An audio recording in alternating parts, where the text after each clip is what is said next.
Tak ada kata yang mampu menggambarkan duka keluarga korban pembunuhan di Desa Babulu Laut, Kecamatan Babulu, Kabupaten Penajam Pasir Utara, PPU, Provinsi Kalimantan Timur.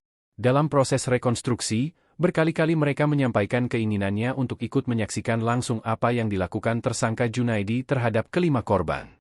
Namun, karena pertimbangan kondusivitas mereka hanya dibolehkan menyaksikan dari jauh, dan hanya diwakilkan oleh kuasa hukum untuk mendekat ke area reka adegan tersebut. 3 saudara Waluyo terdiri dari 2 adik dan ipar, serta 2 kerabat dekat, datang ke Polres PPU sekitar pukul 15.30 WITA, mereka langsung dihubungi untuk hadir dalam reka adegan ini. Sesekali mereka berusaha mencuri pandang proses yang sedang berlangsung itu, meski beberapa lama tak terlihat lagi karena memang dilakukan di dalam ruangan. Kerabat dekat korban juga sempat menggerutu saat tersangka sekilas terlihat di depan matanya. "I greget aku," gumam salah satu kerabat. Dalam proses rekonstruksi, keluarga korban tak bisa dimintai keterangan karena menyerahkan ke kuasa hukumnya.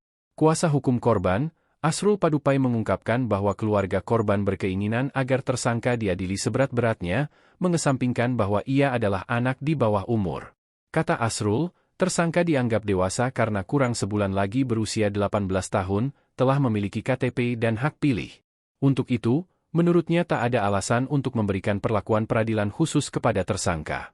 Asrul juga menjelaskan dalam reka adegan jelas terungkap bahwa tersangka melakukan aksinya dengan sadar dan penuh perencanaan. Berawal dari saat tersangka minum minuman keras bersama rekannya, lalu sempat mengajak rekannya tersebut melakukan aksi ruda paksa dan pembunuhan terhadap korban. Tersangka juga masih sempat pulang ke rumahnya membersihkan baju yang dipakai saat melakukan aksinya, mengeringkannya dan memakainya kembali sebelum melaporkan kejadian itu ke ketua RT dengan berpura-pura menjadi saksi. Sesaat sebelum melakukan aksinya pun, tersangka masih terpikir untuk mematikan meteran listrik korban. Tidak hanya itu, Junaidi juga berupaya menghilangkan barang bukti dengan mencuci parang yang digunakan, serta merusak dan membuang telepon genggamnya serta telepon genggam para korban. Menurut kuasa hukum, perencanaan itu rapi dan terstruktur. Artinya dilakukan dalam keadaan sadar dan kondisi kejiwaan yang baik.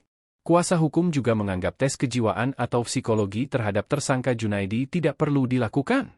Tak ada keringanan yang bisa diberikan kepada tersangka, kata kuasa hukum, sebab ada beberapa perbuatannya yang bisa dijadikan delik.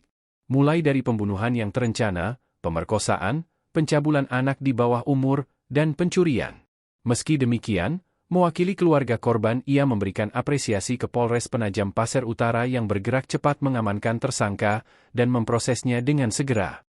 Seluruh proses hukum yang dilaksanakan juga diharapkan terbuka, tersangka diberikan hukuman seberat-beratnya, agar keluarga mendapatkan keadilan atas kejadian tersebut.